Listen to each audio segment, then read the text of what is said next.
Jumpai Anda kembali dalam program Bible Everyday. Mari kita akan terus belajar firman Tuhan. Hari ini kita sudah tiba di 1 Tawarikh pasal yang kedua. Dan di 1 Tawarikh pasal yang kedua ini, keturunan Yehuda dicatat, ditonjolkan, diceritakan. Menjadi pertanyaan, kenapa yang pertama yang dicatat dalam kitab Tawarikh ini justru keturunan Yehuda, bukannya Ruben? Karena Ruben anak yang sulung. Harusnya keturunan Ruben, suku Ruben, dan semua yang berhubungan dengan Ruben. Karena sulung dianggap yang pertama, dan biasanya selalu diurutkan dari yang paling sulung, dari yang paling tua, lalu kemudian berikutnya dan berikutnya. Tapi menarik sekali, yang pertama-tama diceritakan justru adalah keturunan Yehuda. Hal menarik berikutnya adalah keturunan Yehuda ini bahkan dicatat sampai dengan 3 pasal. Beda dengan suku-suku yang lain. Misalnya keturunan Simeon, misalnya keturunan Benyamin, misalnya keturunan suku-suku yang lain, suku Lewi, itu dicatat singkat-singkat. Tetapi khusus keturunan Yehuda dicatat sampai 3 pasal. Apa yang istimewa dari Yehuda ini? Dan kenapa dicatat sedemikian panjang di kitab Tawarikh? Ya, kita tentu tidak usah heran, sebab Tawarikh merupakan catatan sejarah raja-raja Israel. Dan kita mesti tahu juga bahwa raja-raja Israel itu berasal dari garis keturunan Yehuda, yaitu dari garis keturunan Raja Daud. Ibu bapak saudara semuanya, kita perlu belajar akan hal ini supaya kita mengerti bahwa sesungguhnya dari garis keturunan Yehuda lah raja-raja memerintah di Israel. Bahkan ini digenapi sampai kelahiran Tuhan kita Yesus Kristus, Raja di atas segala raja, berasal dari garis keturunan Yehuda.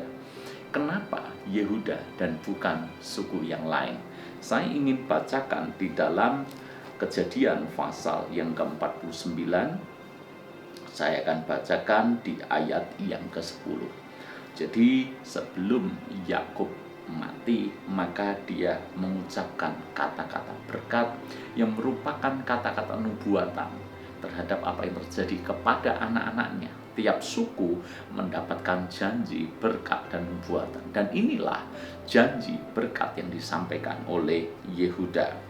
Ayat yang ke-10 dari Kejadian 49. Tongkat kerajaan tidak akan beranjak dari Yehuda, ataupun lambang pemerintahan dari antara kakinya sampai dia datang yang berhak atasnya, maka kepadanya akan takluk bangsa-bangsa.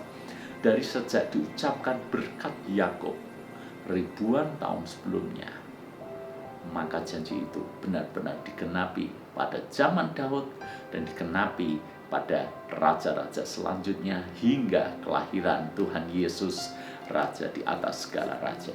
Apa yang kita bisa pelajari dari hal ini, Ibu Bapak Saudara? Yang kita bisa pelajari adalah Allah yang kita sembah adalah Allah yang setia dengan janjinya. Bayangkan, sudah diucapkan ribuan tahun sebelumnya, tapi digenapi juga.